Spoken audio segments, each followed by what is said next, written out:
Welcome to the CNBC Africa debate, coming to you from Tianjin, the People's Republic of China, where we are obviously in session with the annual meeting of new champions. Over the next hour, we'll be focusing on the digital advantage and the reshaping of global competitiveness as a result of technological readiness. Joining me to engage in what promises to be a very robust debate, Rich Lesser, the Chief Executive Officer and President of the Boston Consulting Group Global, otherwise known as BCG. We're joined by Austin Okere, who is the founder and CEO of Computer Warehouse in Nigeria. And we've got Natarajan Chandrasekaran, known to most as Chandra. He is the CEO and Managing Director of Tata Consultancy Services India. He is also a mentor of the annual meeting of the new champions.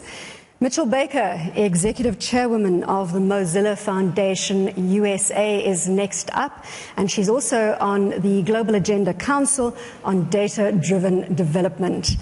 And finally, but certainly not least, Maurice Levy, who is the CEO of the Publicis Group. Thank you all very much for your time.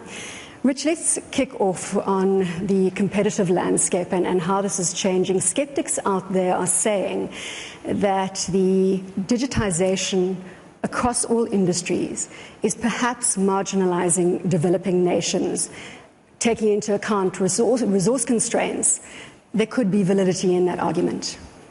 So I think a couple things. First, the amount of change that's coming on the digital front is just enormous. And when you talk to companies around the world in developed and developing markets, they're wrestling with three dramatic changes right now.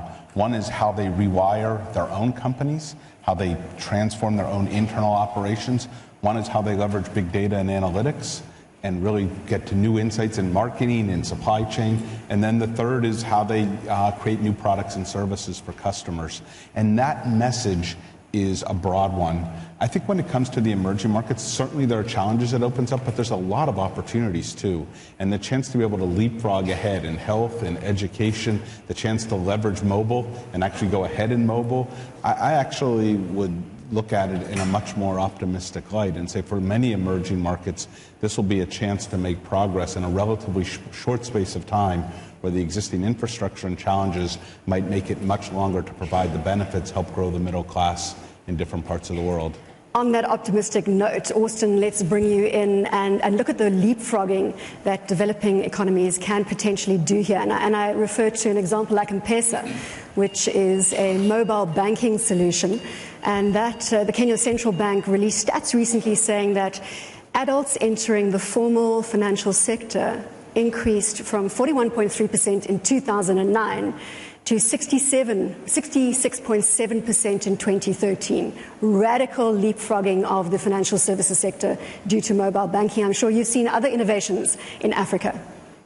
Well, I think that the advent of the smartphones have enabled inclusiveness, especially in banking. Otherwise, in Africa, only 20% of the population have access to bank accounts. But if you take Nigeria, for instance, a population of 168 million people, we have 130 million subscribers, and most of them are smartphones. So that provides a platform. The question is, what do you then do with the platform? And mobile banking is a way to provide financial inclusiveness because the mobile phone is pervasive. The story of M-Pesa is a very good example for other African countries to follow. But I think that it was a child of circumstances, in my view, rather than a planned. If you remember what happened in Kenya in 2008 and people couldn't go out, and then there was M-Pesa, so they could spend it. And then after the crisis, everybody went and got M-Pesa. The issue is that it's operator-led, telecom operator-led. So how does the bank regulate that? I mean, it's not regulated by the NCC. Banking is not regulated by the NCC. So in other countries such as Nigeria, what has become difficult is how to make the process bank-led. However, what has happened is that Nigeria has just launched the national ID card, and guess what? In collaboration with MasterCard, it has a chip that can allow you to do transactions, financial transactions. So that's a second level of... So this is a digital ID card. This is a digital ID card that has biometrics, and in collaboration with MasterCard, has the opportunity to do financial transactions. So it's also can be used for your bank account. And that is really going to change the whole landscape of of financial inclusiveness, because suddenly 130 million people with a card that they can use to do financial inclusiveness. The question now is... I want to bring Chandra in here for a moment, if you don't mind, Austin. Yeah. We'll come back. But if we can pick up on what Rich was saying earlier and what Austin has elaborated on, is that the fast tracking of those developing markets because of new solutions, new technology, and they're not having to update. We're talking about developing markets now. They're not having to update existing technology systems. They can go straight into the best and brightest new solutions. Absolutely. I think the disruption and the possibility that you see with these digital technologies, we call them the digital five forces, which is the combination of mobile, cloud, social, big data, and robotics. I think is just unbelievable.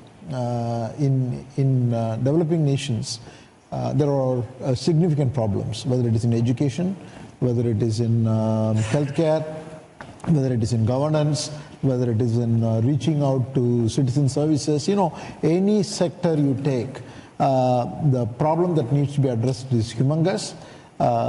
The significant impact in addressing those problems is going to come from these technologies, and I can see tremendous possibilities.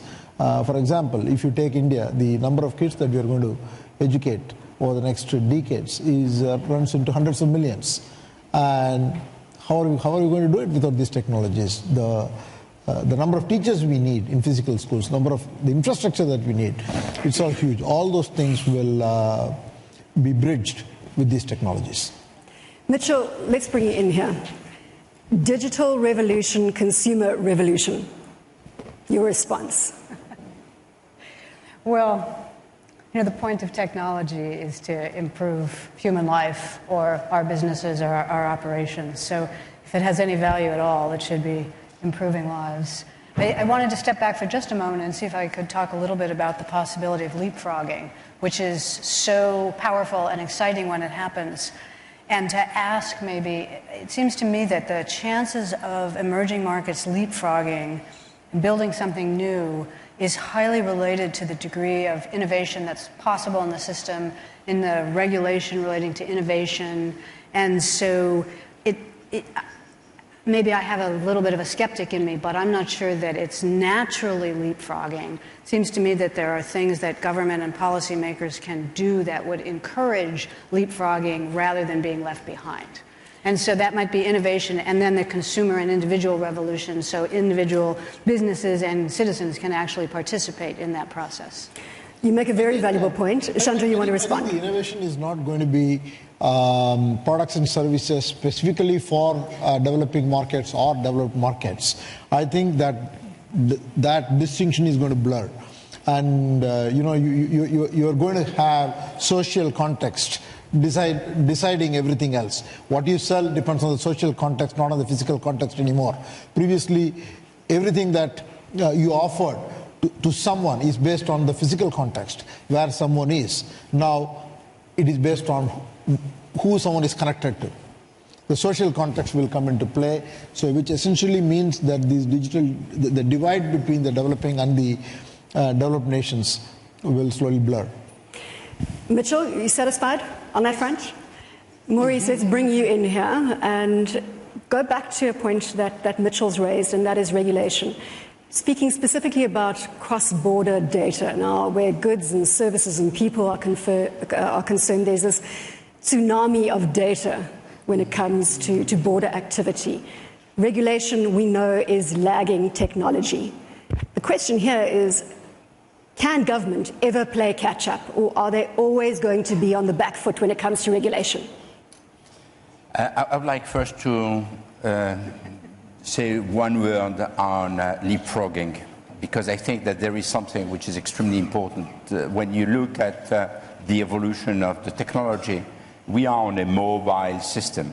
And the fact that you don't need anymore this very heavy infrastructure that has been what has created a gap between developed and developing countries, the developing countries can leapfrog very quickly. And the people have all the information in one just small computer, which is called a phone.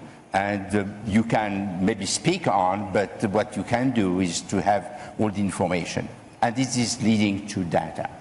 The issue we have today is that when you look at digitization, all the companies of the world have to think how to transform themselves in order to be in tune with the new world. You have a change in the behavior of the consumers. You have a kind of blurring of all the borders between suppliers and customers. And within the same organization, you have a blurring between all the department, and the transformation of the companies are such that you have some companies who can be out of business in just 5 minutes because someone else has come with the new ideas. When it comes to data, there is a lot of issues. One is who owns the data? Is it you as an individual, or is it the company who has gathered the data? Then there is the issue of the compliance and the privacy. What should be the regulation on how to use this kind of data, and what can be done without hurting the privacy and the secret life of the individuals. Maurice, sitting next to you is an expert on data security, on personal privacy.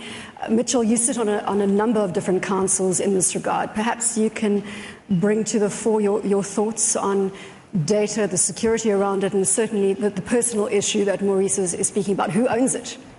There's a couple different topics in there. There's the security piece and the sense of vulnerabilities and people hacking. And then there's the, we'll say, more positive infrastructure piece of the world we're trying to build. And both of those are young, and businesses and consumers were all new at how to live in this world. So there's a couple of things. One, on the security side, or the breaches side, there's best practices. And it turns out that in the physical world, all of us, both as individuals and as business owners and organizations, have a whole series of best practices about how you keep yourself and your family safe. The same thing exists in the digital world, but we're new to it. So some set of breaches are inexperience, lack of attention. So that every one of us could actually do better at. Then there's the hardcore hacking, where either a criminal organization or some other large organization is intentionally using massive amounts of resources. Some of those can be dealt with. Some of those are still quite new. So the hardening of the system against the lack of experience or the lack of attention is actually in process right now. And the private sector, I think, will do a great deal in that, because it's a very important aspect of life, and therefore it's got business and profits. I want to come back to my question on government and regulation, but I'm going to put it to Rich here. Maurice, if you can just bear with me for a moment, in that the issue that Mitchell has raised is obviously the security one. And we've got to decide whether the economy, the world, is now incredibly vulnerable as a result of the digitization. We were chatting just the other day about Home Depot and potential breaches to their customer database. Your thoughts on the vulnerability going forward? So I think there's two separate points, and they're both really important. The first is the risk in the sorts of cyber hacking that we see going on will only go up, and the responsibility of companies and governments to put protections in place will be an enormous premium. And Maurice and I were recently in a meeting of CEOs, and it was so clear from the room that CEOs see as now literally one of their top 3 or 4 priorities to protect the company in a digital environment where so much more is at risk. I think there's a second thing about how data is used, and that's an interesting one, because if you ask people, do you want this company to have all this data about you? You often get an answer that's pretty negative. But if you ask them, would you like this company to be able to bring you better, more relevant services, to help you make your life more efficient? People want those benefits. And I think a lot of it comes down to the trust that companies earn, the clarity with which they set guidelines with their customers, the way they leverage the data in ways that allow people to feel enabled and supported and not taken advantage of. And I think in addition to the protection part of it, we'll see companies investing very heavily to build that level of trust with their customers, and that when they earn that trust, then they'll have a lot of license to be able to use data in that context. I want to get the government regulation question out of the way. Are they ever going to play catch up? Are they embracing the digital tsunami, or are they running for the hills?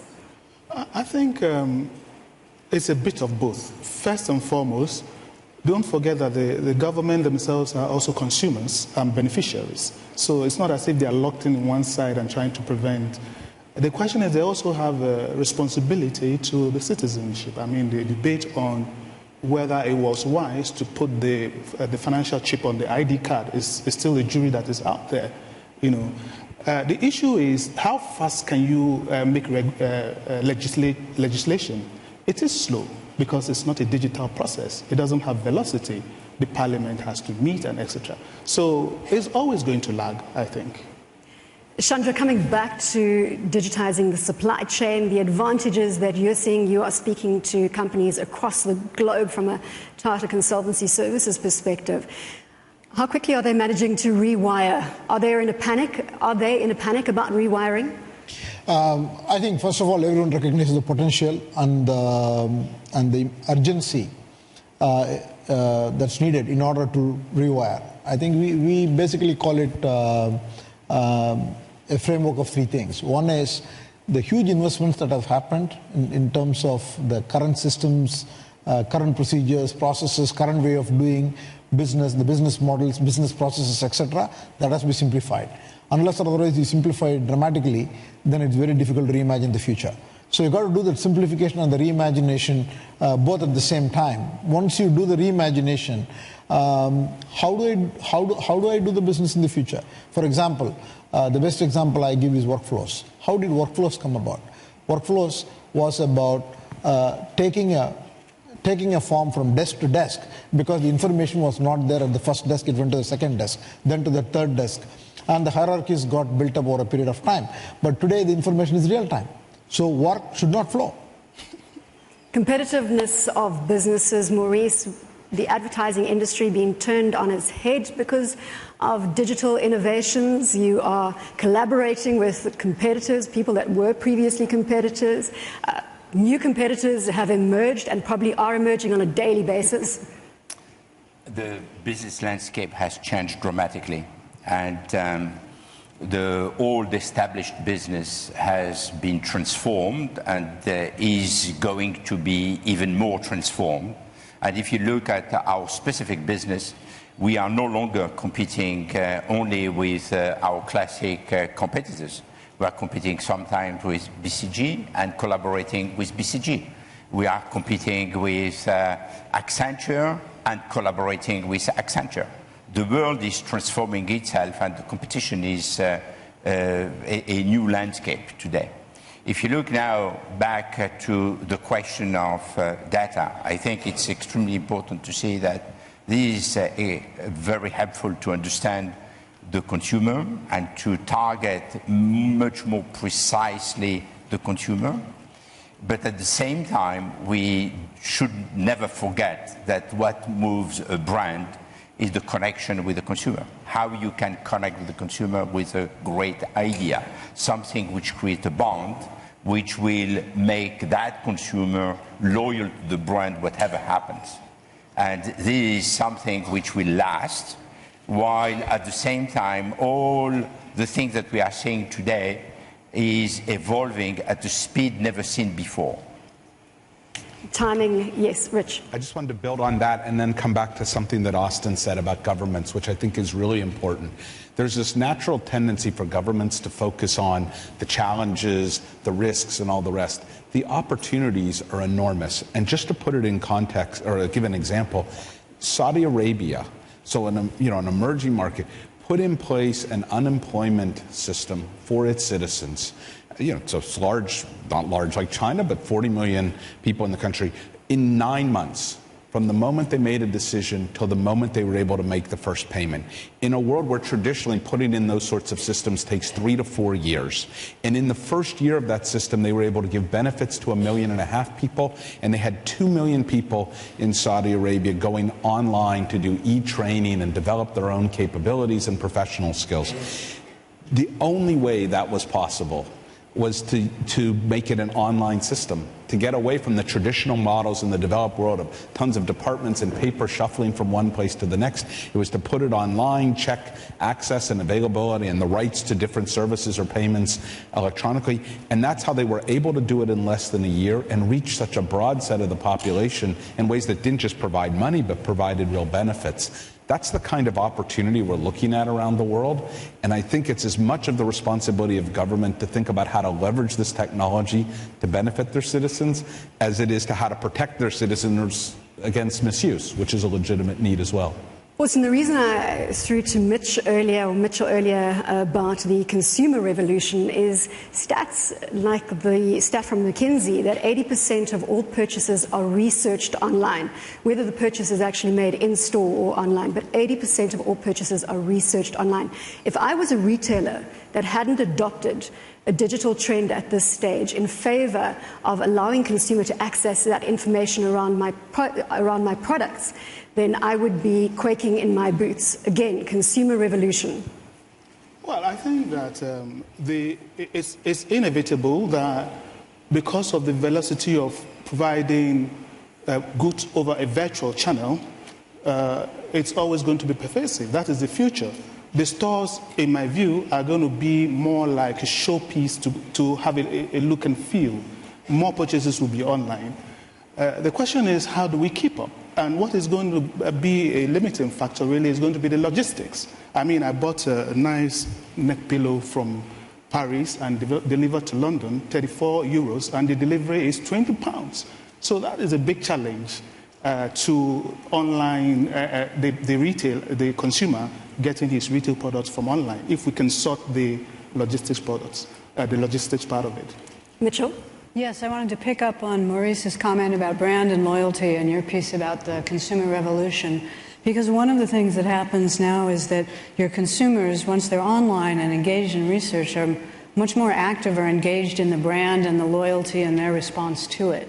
So giant opportunity. Also, if not tended to, can go bad very quickly. And so another aspect of the consumer revolution is that continuing engagement and the sense that the brand should be speaking to me and having a conversation with me. And when that gets left out in favor of all technology, then very often your consumer revolution looks pretty messy.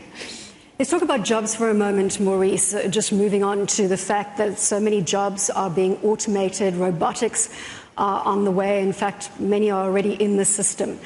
You've got jobs being lost on one hand, and we've got a world where we are trying to create economic inclusion, financial inclusion. So we have to create jobs. Is the solution here to supplement the jobs that are being lost in traditional industries with digital jobs? This is a big issue, and I think that we have not yet found the right answer to that issue.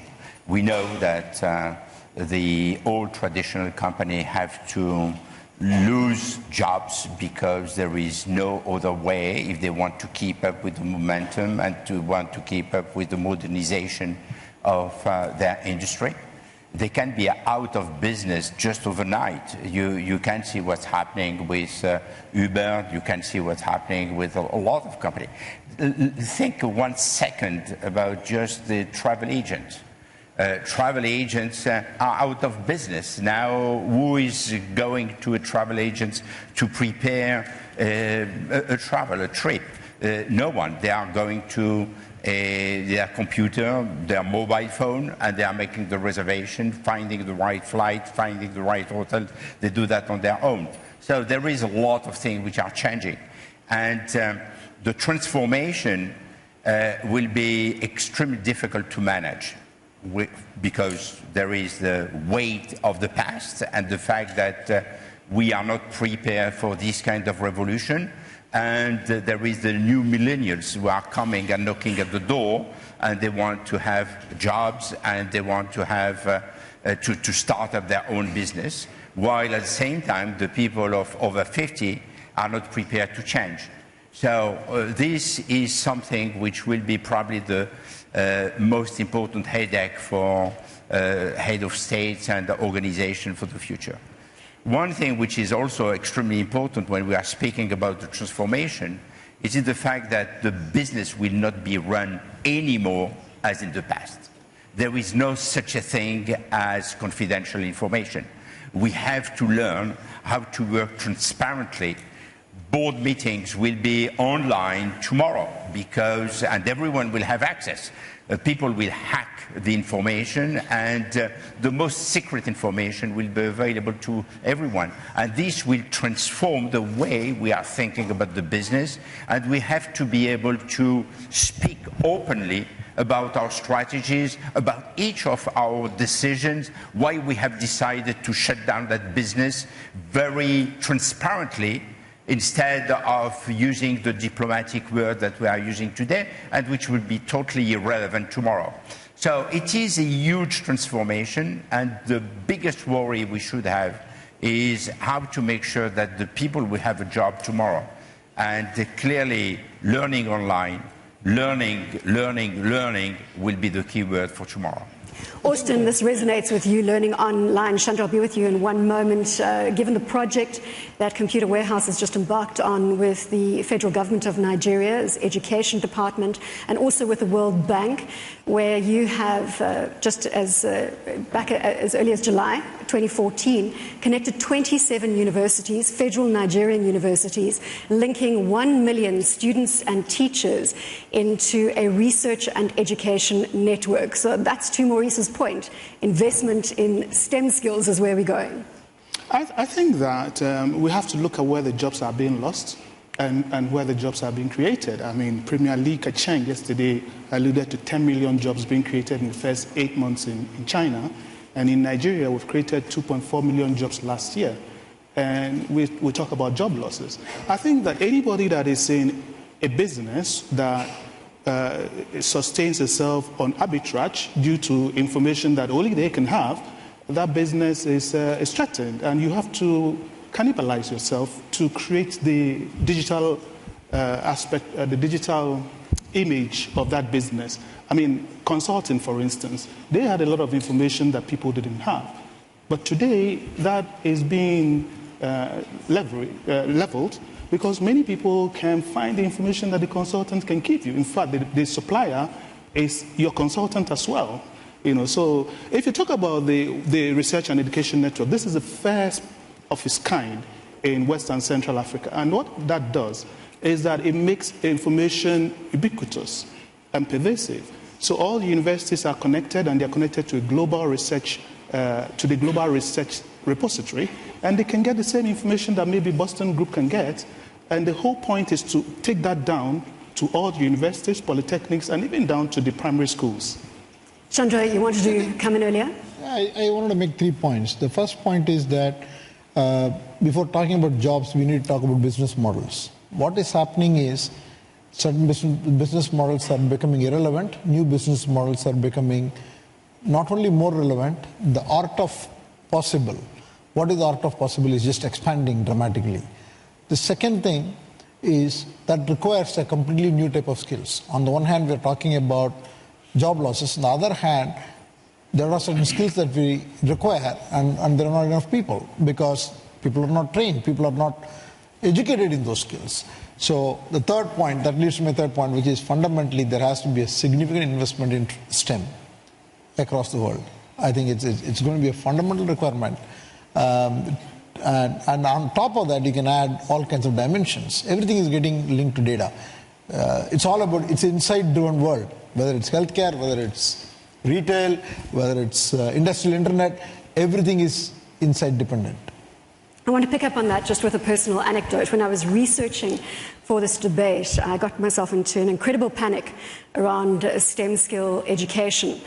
And I've got a 5-year-old and a 3-year-old. And I said to my husband, I phoned him immediately and said, we have to leave South Africa. We've got to move to an economy that is investing in training in STEM skills at this age, for our children to be relevant in the digital economy. He got me to calm down, and we're now researching schools in South Africa with STEM skill ability, which I know you were incredibly excited when your son came to you, who's in the 11th grade going to 12th grade, and on his own back, you didn't force him at all, came and said he wants to go into computer science, which again is in the STEM field.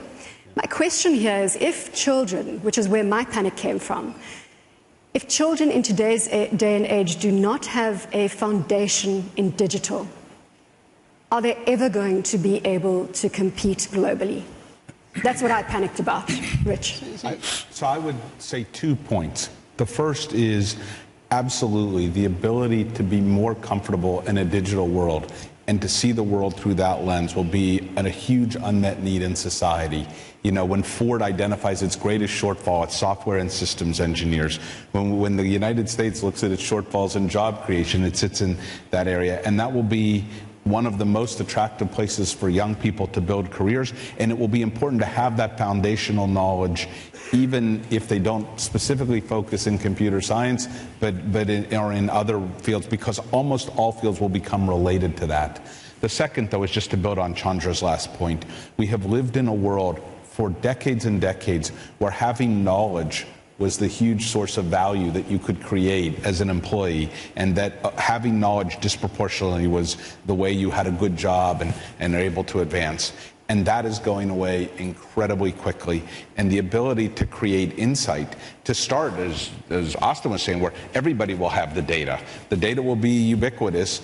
It will be your ability to bring insight, your ability to make change happen around that data, your ability to drive that. Those will be the foundational skills. And our education system in many parts of the world is not geared that way. It's still geared around infusing knowledge into young people.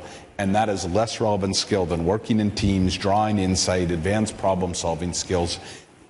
And we're going to need a lot of change in the education system to keep up with what's going on. Austin? I totally agree with Rich about the education system that needs to adapt to. First and foremost, the smartphone have made a lot of our kids intuitively computer science adaptive, yeah? Because it is a digital device. We didn't have that. We're using abacus and then slide rules and things like that. But the issue is we always feel they're wasting time when they're on their phone doing social media.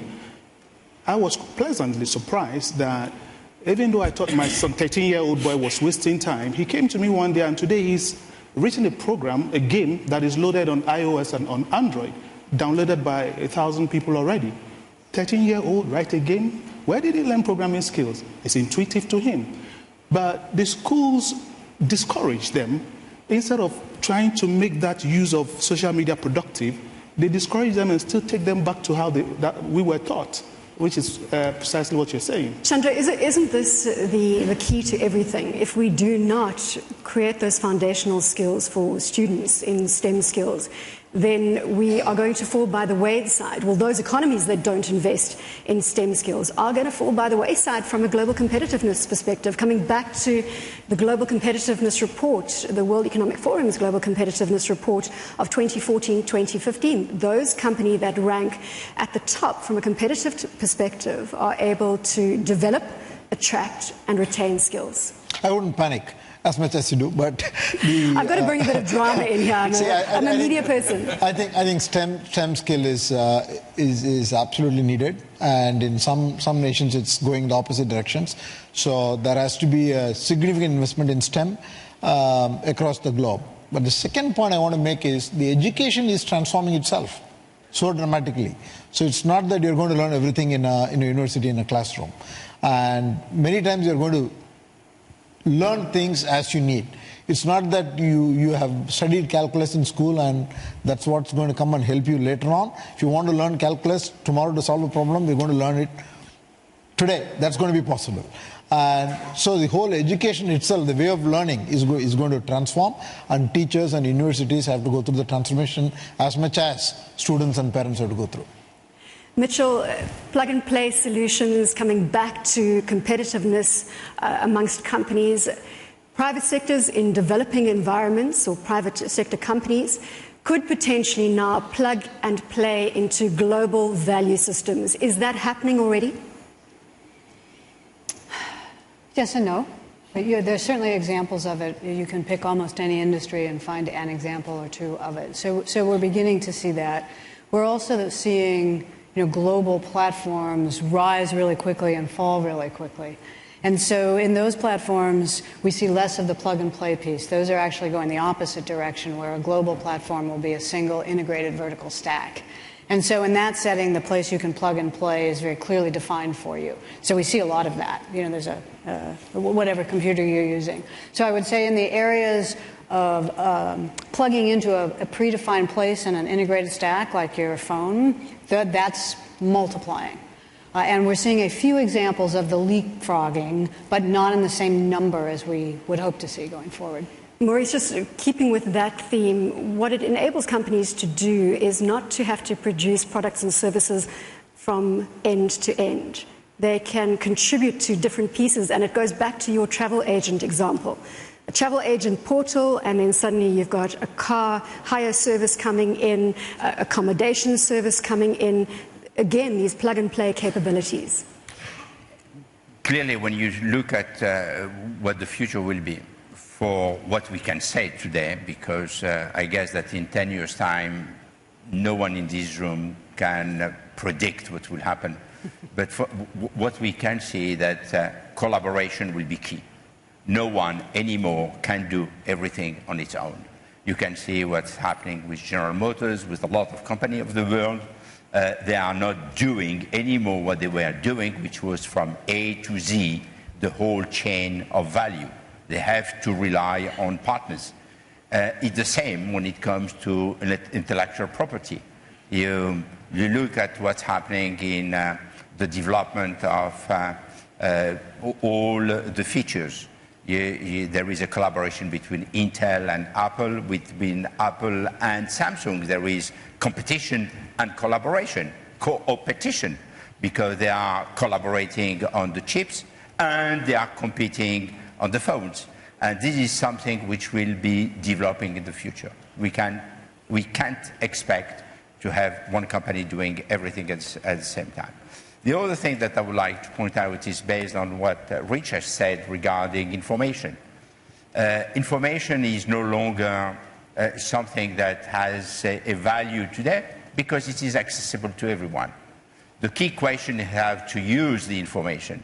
And the skills is not so much to gain access to the information, it is how to select the right information and how to use it and how to share it. And sharing is probably one of the key words, not because of only of Twitter or Facebook, but it is one of the key words for the future, including within one company. How to share a job, how to share information, how to share the relationship with a client or with a consumer, etc. So we see that the world is pivoting, we say that in English, I don't know. And it is changing quite dramatically the way it will work. And I think this is a great opportunity for all the newcomers and also a big challenge for all the established companies. Exactly, to build on that last point, there are two things I would observe. One is the deconstruction of value chains has been something that it's been talked about now for almost a couple decades. But the more transaction costs fall, the more information is shared seamlessly, the more there's an ability to create many, many players who can participate in a system. And companies then have to think very strategically about where on the value chain do they build advantage, do they need to compete, and how do they efficiently interact on those other elements. The second point is we are just watching an enormous growth of ecosystems that are building up in different ways. And how to participate in ecosystems will be one of the defining strategic questions that most companies face in the years ahead. And it started around iTunes and the ecosystem there, and then the iPhone and the apps there, and then Android. Last night, Apple announced 2 more, one around wearables, one around payments, that it's going to try to create. And we see that all the time. We were working for a utilities company. It wanted to offer new services to the home, but it knew it could never get its own devices into people's home. So it's how do we link into an Android home automation system? How will we be a part of that? How will we be distinctive, but not how do we think we can control it all ourselves?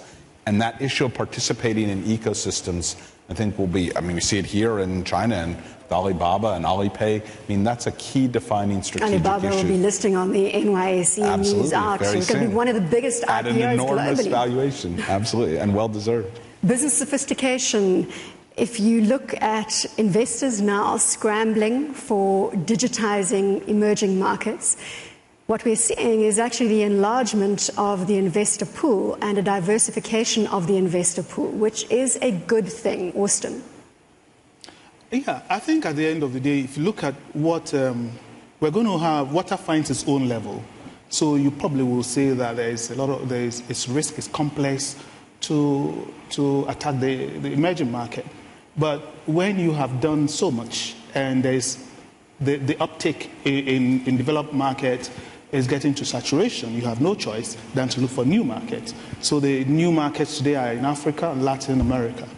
And the key thing there for me is how to learn. You have a way of doing things that has worked somewhere else, but you can import that same template, hook, line, and sinker, and drop it onto another geography, another culture. And in all this, the key thing is how to learn new things, not how to learn something, how to learn, so that you can quickly adapt to the way of doing business in emerging market. Chandra, how do you interpret business sophistication? I think the way to look at it is that the possibility is just enormous. And so today we think that we're getting sophisticated. Before we realize it, we will not be sophisticated anymore, because it's just the envelope is just getting pushed further. The productivity that you will see is just going to be enormous. The possibility that you see is going to be enormous. The reach, the consumers that you can reach, the customers that you can reach, which you could never imagine you could reach before, is just exploding. With all of this, I think there's a lot of education required. There's a constant education required. And also there's no point in getting worried whether jobs are getting lost, because we have a huge possibility to create a future. So what skills are required in order to create that future is one dimension. The second dimension is so many people are there and they have to be employed. What do we do? So this is the way to look at the problem, and not say that is it going to happen, or is regulation going to lag behind? And it's coming. It's coming and it's happening, and there has to be a catch-up or a... What is the danger to a company that doesn't embrace digitization? Perish. Finished. That's Perish. it. Doesn't make it through the tsunami. No, it's not going to make it, because at the end of the day, if you look at what was breaking the news before, it was a newspaper tabloids. Today is social media, digitization. If you look at where music was released before, it was the record labels. Today, Beyonce releases on the apps, on digital, and it's as big as if it was released on the record label. So if you look at how much paper we print, I got it back from the World Economic Forum, and one of the books is as thick as this. But you also can get it on top link. It's difficult to carry the book, easy to carry your phone with the top link. I believe that maybe the next 3 or 4 World Economic Forum, there won't be any prints. Everybody just has to find a way of getting it on top link. I'm multitasking already, trying to look at all the tweets coming through for the debate and listening to you. I should have about 5 devices if I was truly digitized. And just to build on Austin's point, we used to think about this digital revolution coming in the information world, the way we did newspapers or music or books. But actually the physical products world is increasingly going the same way. It's the sensors that GE will put on aircraft engines. It's a Tesla when you get in it. What's as exciting about it is not just that it's an electric car, it's the software. It's no buttons in the car. It's it appreciates in value. It appreciates. It gets more valuable every Sunday when they do an upgrade to it. I mean, that whole mindset of living in a digital world is going to be just as 3D printing to print different parts of the product. I mean, those elements will be as important in the physical world as today we associate with the information world. Maurice, I know you want to weigh in. I just want to open to any questions from the audience at this stage. If there are any questions, please, if you could raise your hands and we will deploy a roving mic. Thank you very much. If we could get a mic to the gentleman in the front and a mic there. Maurice, before we take the questions, you wanted to make a point? Yes, I wanted to build on what has been said. I think that the people who think that digitization is just to think about how to better connect with the consumer or how to build a different marketing plan or advertising communication program are wrong. It's not enough. It is a necessity. It is something which is absolutely necessary for keeping up with the momentum, but it has nothing to do with digitization and transformation of the company. It has to be much deeper and to go deep in the organization and change the mindset of the CEO, the CFO, the C-suite, and the whole organization, because it is a whole change in the way we have to work.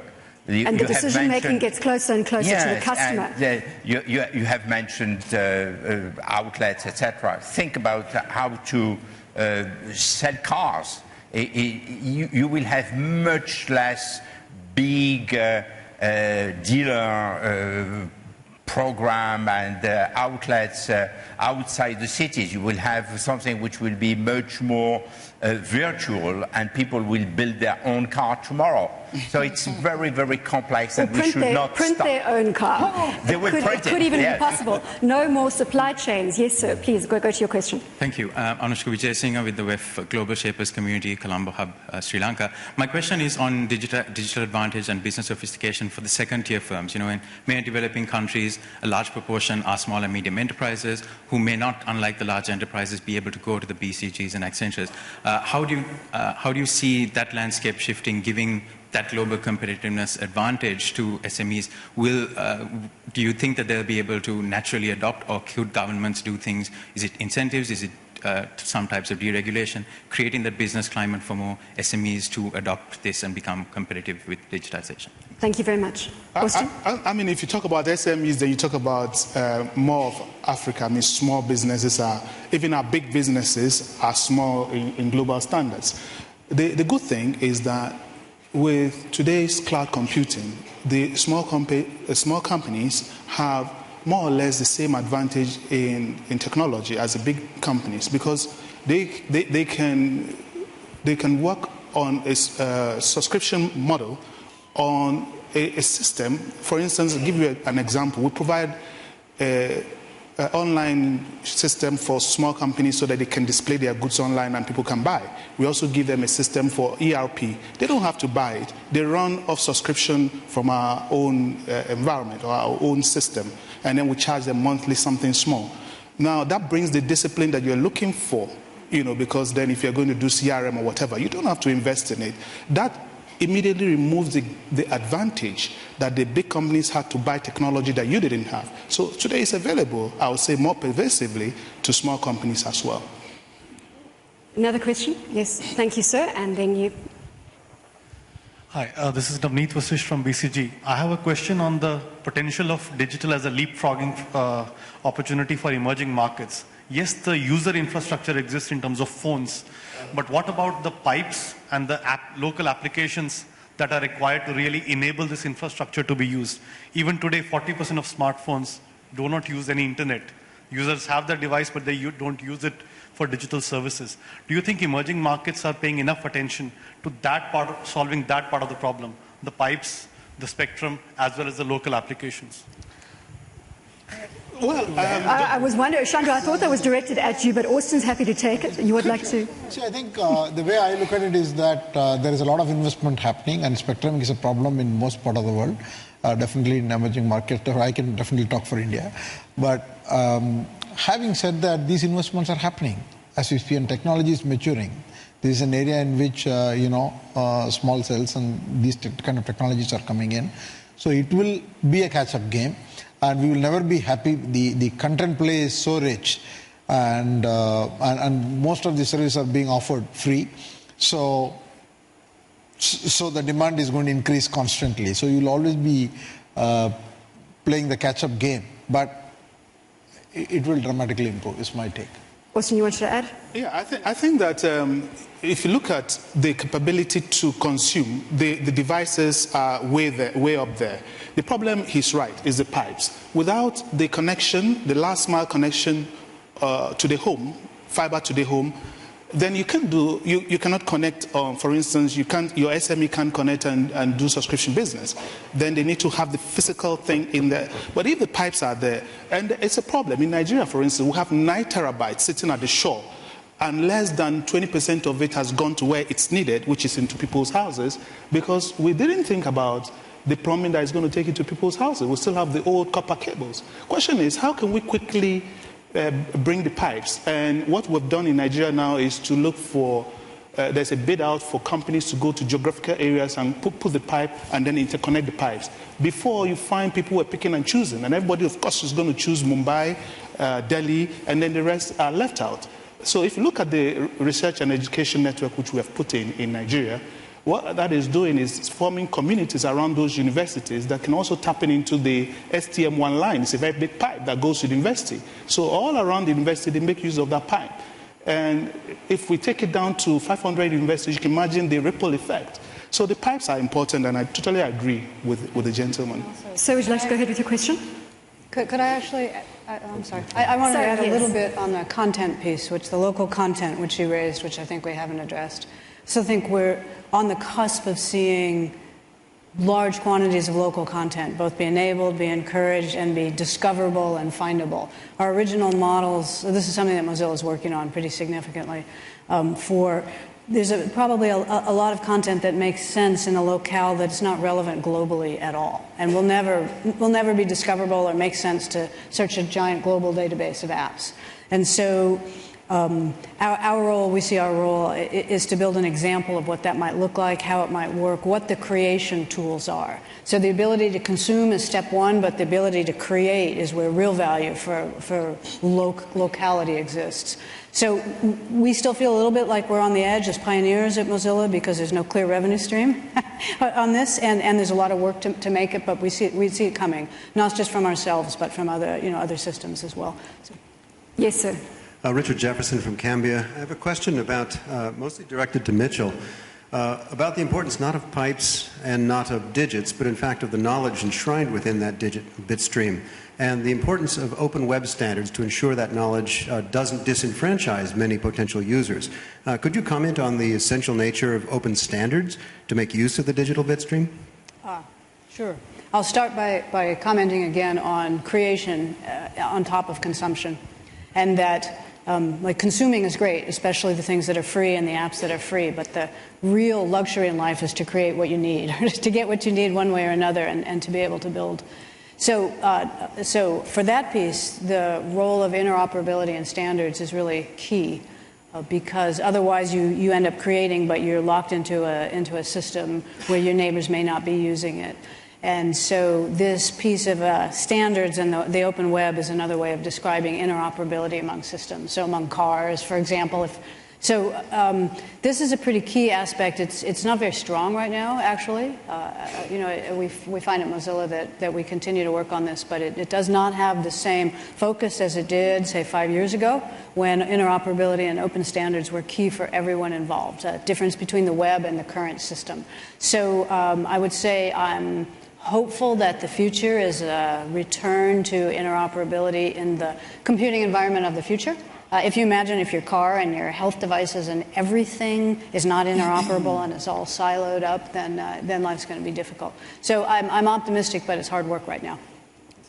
We unfortunately are running out of time. I want to go to closing comments on the panel. Maurice, starting with you, and perhaps we can look to the next wave of business sophistication in those closing comments. Maurice. Next wave is something that we will see coming from 2 kids creating something which will be a big disruption. So I'm very hopeful to see a lot of changes. And to the point which has been said by the global shaper a few minutes ago, I think that the beauty with this world is that everyone can change it. It's not something that the old established company will change. It is the youngsters who will come with new ideas which will be disruptive and will change our world. So that's the reason why I'm so hopeful. Mitchell, closing comment from you in terms of the next wave, what we can anticipate. Maurice has 2 children, says 2 children potentially inventing something, disrupting the environment, the competitive landscape. So one other aspect of the next wave will be, merging of ideas from different cultures and different societies into something really quite different. Because the infrastructure and the information and the standards and the interoperability and the communication and the globalization of the insight and the ability to make something new will allow us to have the next wave be some ideas come from one part of the world and some from another, so we end up with something that's really 3 steps out from what we can imagine today. 1 minute, Chandra, for the next 3 of you, unfortunately. So closing comments, sir. There is a huge possibility, so many opportunities, but there are 4 things that we need to address. Security, regulations, investment in education and training, and then the 4th one is the leverage the globally connected world. Austin? I think anything that is being arbitraged now is going to, because of information that someone has, someone doesn't, it's going to disappear. So banking, for instance, the money shrinks as it's going from bank to bank, so that's going to disappear. Maybe Bitcoin. And Rich, final comments, sir. Adaptiveness has gone up so much in terms of priorities for both small and large organizations. And it used to be you did something really, really well, you drove it at maximum productivity. That was the key to success. And increasingly, the key to success will be able to sense the environment, respond quickly, have an organization that's constantly looking and learning, and having cultures of experimentation. I think it's clear that the digital train has left the station. If you're not on it, you risk becoming redundant. You've been watching the CNBC Africa debate coming to you from Tianjin in the People's Republic of China, where the annual meeting of new champions is currently in session. Thank you. Thank you very much.